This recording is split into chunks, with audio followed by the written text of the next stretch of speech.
The ocean holds more mysteries than any archive on land, and the deepest ones are never meant to be found. On the deck of the Pelagos Retriever, there is no margin for error. The crew prepares to visit a realm untouched by sunlight.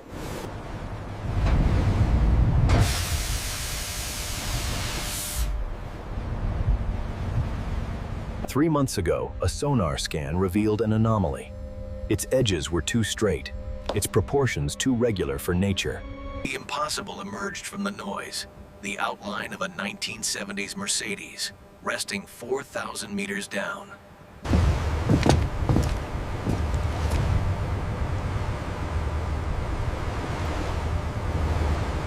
The submersible's interior is cramped, a bubble of air and electronics destined for the crushing abyss. All hatches secured. Deck clear. Proceed with departure. With a lurch, the crane releases them from the world of air and light. The moment they touch water, the world transforms. The familiar gives way to the alien. For the first 100 meters, sunlight still penetrates. This is the last glimpse of their own world. At 200 meters, red vanishes from the spectrum. The world becomes a study in blues and greens.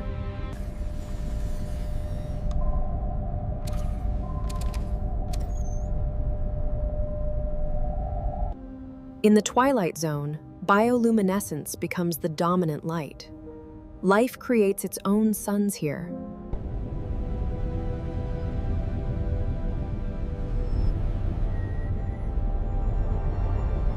At 1,000 meters, true darkness claims them. Their lights become a wandering star in an endless night. They fall through water that last saw the surface during the Napoleonic Wars. They are travelers through time. The pressure outside is now crushing. Their lives depend on the integrity of a titanium sphere. The seafloor finally appears on sonar, a landscape of sediment plains and ancient rock, unseen for millennia.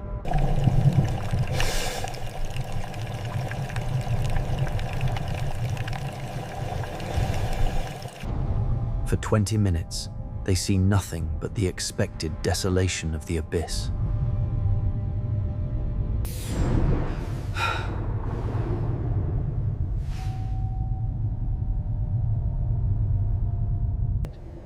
Then they see it. The Mercedes, sitting on the seafloor as if it had been carefully parked. Decades of marine growth had transformed it. Yet the car's form remained eerily intact.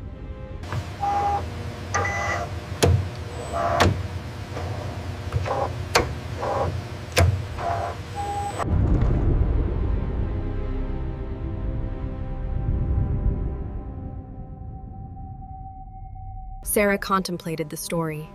3 people had died. Someone had gone to extraordinary lengths to hide the evidence forever. They rose through zones of life and pressure, following the car back towards the world of light and air.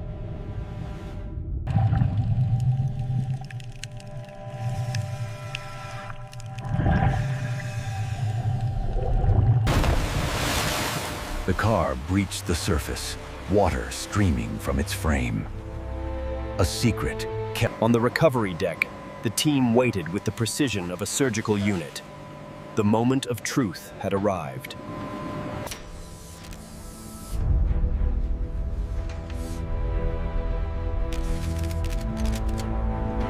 Sarah stepped into the blinding light, her legs stiff, her mind still in the abyss, her attention fixed on the impossible car. Dr. Helena Reeves' work began, extracting information from an object submerged for decades, preserving fragile evidence. The marine growth was removed carefully. Each species told a story about depth, time, and the ocean's memory.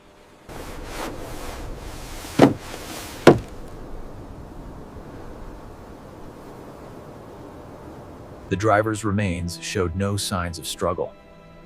The watch on her wrist had stopped at 11:43. They worked into the night. The car was a time capsule from an era when people could be made to vanish. The trunk was opened first. Inside, the sediment held objects, preserved by cold and pressure.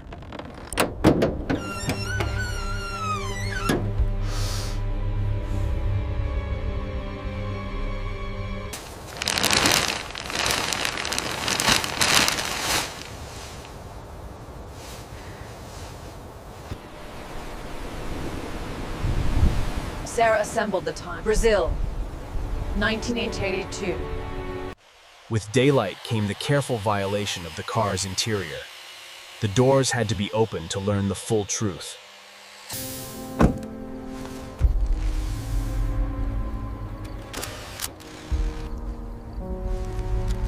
The driver's remains showed no trauma.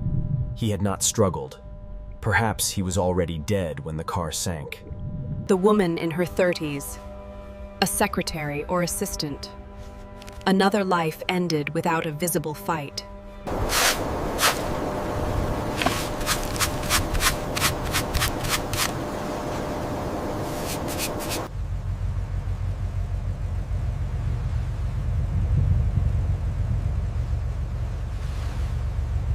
Helena's meticulous work would form the foundation of an investigation. It transformed mystery into evidence. They stood in contemplation, a technical triumph overshadowed by human tragedy, a mission accomplished, a burden acquired. The ocean stretched away, concealing countless other secrets. But this one, the ship's engines signaled the journey back to port. The mission was over. The recovery was done.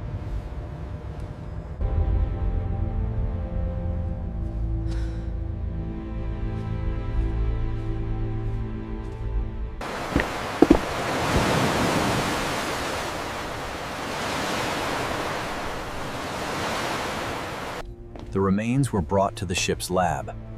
Here, they would be treated with both scientific rigor and human dignity.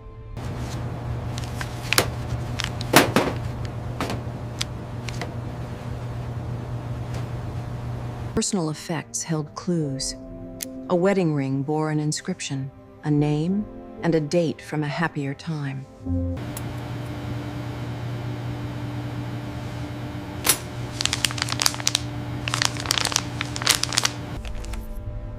The documents from the briefcase began to paint a picture.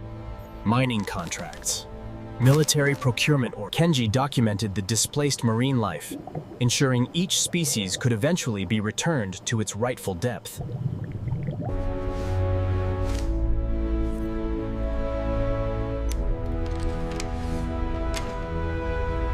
The journey home would take days.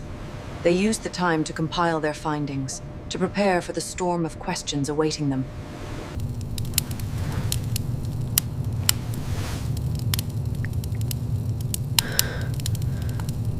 The Pelagos retriever plowed through the night, carrying its heavy cargo of metal, bone, and secrets back towards civilization.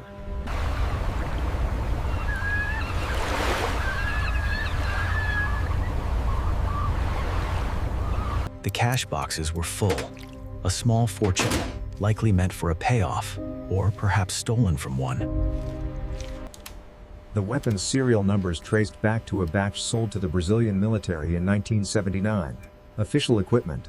The evidence pointed inward, to the state itself. Not rogue actors, but the official apparatus of a dictatorship.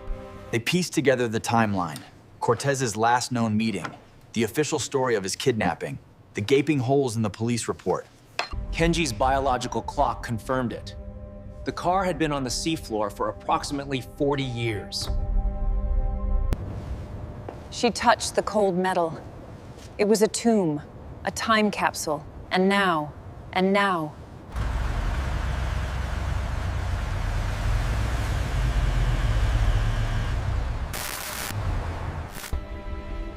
Research showed Cortez's car entered a military base on the night of his disappearance. It never left. We have confirmation. The families must be notified. She made the necessary calls. The news was spreading. Families of the disappeared were beginning to hope.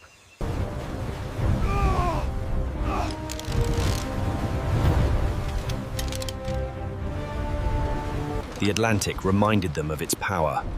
They battened down, protecting their fragile evidence from the coming squall.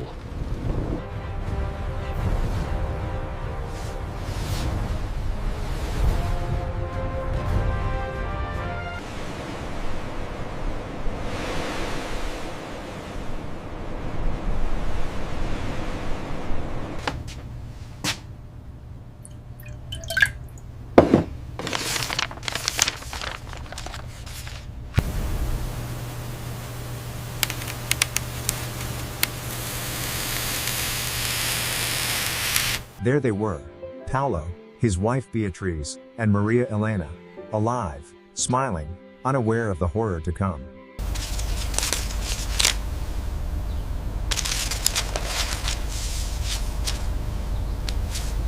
After days at sea, land appeared.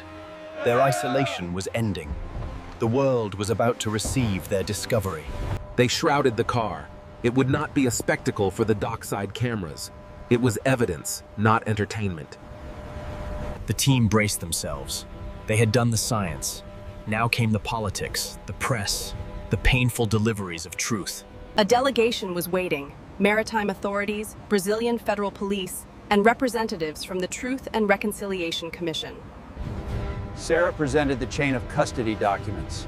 The transfer of evidence and the responsibility had begun.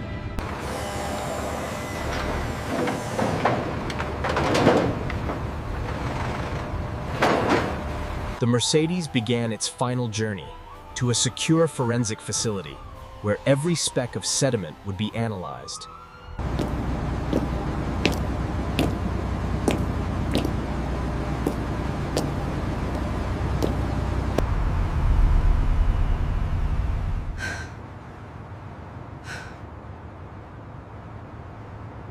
We recovered evidence of a crime.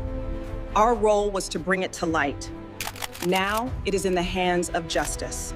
Do you believe the Brazilian state was involved? The evidence speaks for itself. The car, the weapons, the location, we have provided the facts. The story was now global. Salvage team recovers disappeared from Atlantic depth. The past was clawing its way into the present. It was Beatriz Cortez, Paulo's widow. She thanked Sarah through tears. You have given me my husband and daughter back.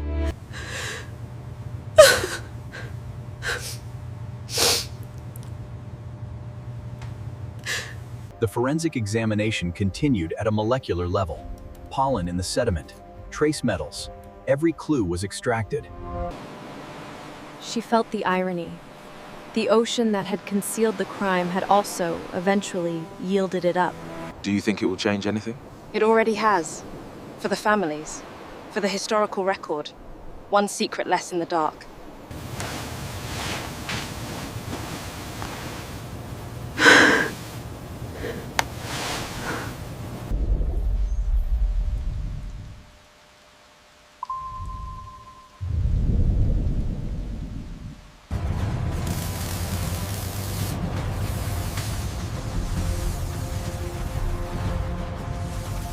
Sarah returned to her world of maps and data. But this story, the weight of this secret, would remain with her. The ocean's archives were vast, and she was just one of its readers, pulling stories from the perpetual dark. Sarah presented her findings to an international tribunal. The scientific data was irrefutable, a cold map of a hot crime. Kenji's work added a chapter to deep-sea biology. Even in tragedy, there was knowledge to be gained about life's tenacity.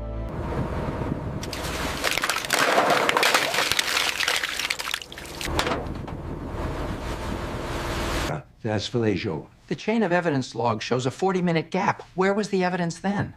Sir, per revised statute 302, subsection A.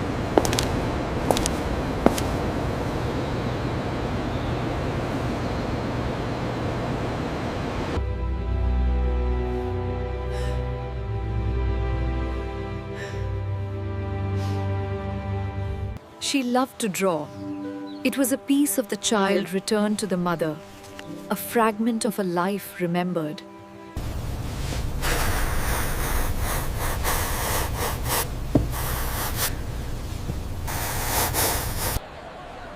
The world was loud and bright and full of the living.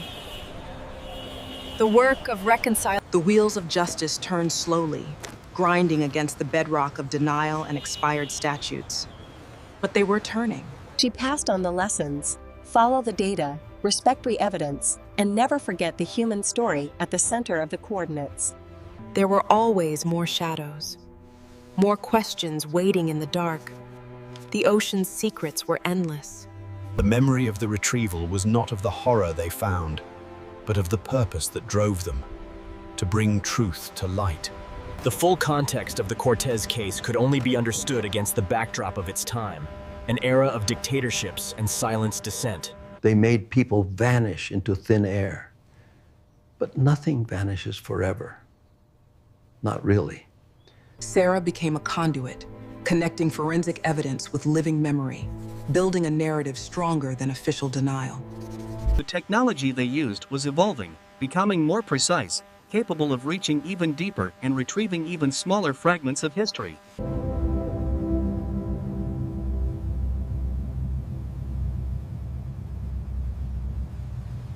Kenji returned to the site to monitor its recovery. The depression was already filling with sediment, life returning to its slow rhythm. The final, scientific confirmation came from the mitochondria. The DNA match was perfect, erasing the last shadow of a doubt. The deep ocean is the common heritage of humankind. We must ensure it is not used as a hiding place for crimes against humanity. Her words were a warning and a principle. Technological advancement must be coupled with ethical responsibility. The world above the clouds felt as vast and isolating as the deep sea. Both were. The story was leveraged for good, raising awareness and funds for groups dedicated to finding the disappeared everywhere. It never really leaves you, does it? It was part of them now. The historians had taken over. The story was being woven into the academic and public understanding of the period.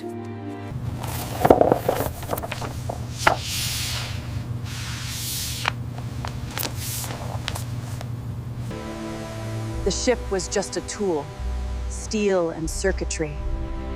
But it had been the vessel for justice.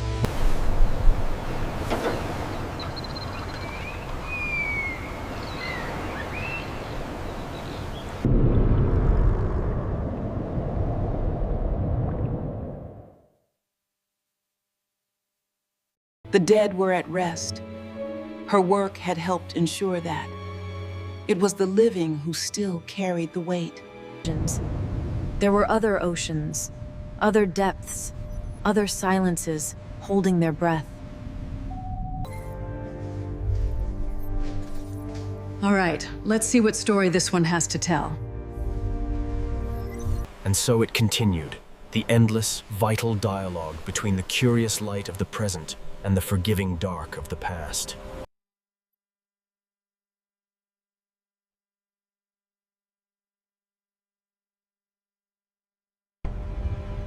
The new target was distinct, a rectangular shadow, not a natural formation, lying at 3. It's another vehicle.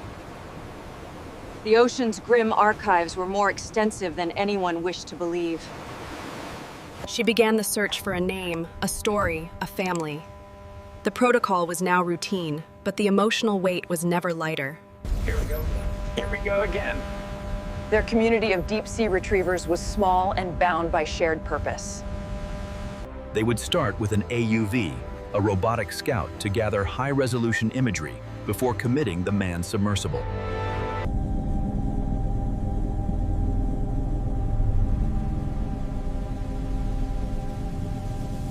Hours passed in tense quiet, broken only by the soft hum of computers and the occasional murmur of data readings. Then, the model resolved. Another car. This one older, more corroded.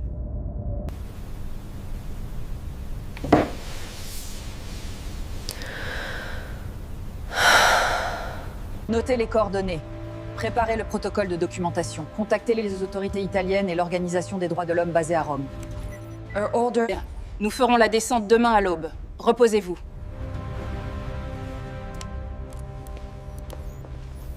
The weight of secrets was cumulative. Each recovery added not just to the historical record, but to the burden of memory she carried. Dawn was coming. With it, another descent into darkness. The beauty of the surface world was a stark contrast to the truths hidden below. Both were equally... She carried her past crews with her, their shared purpose a compass guiding her forward into the next unknown.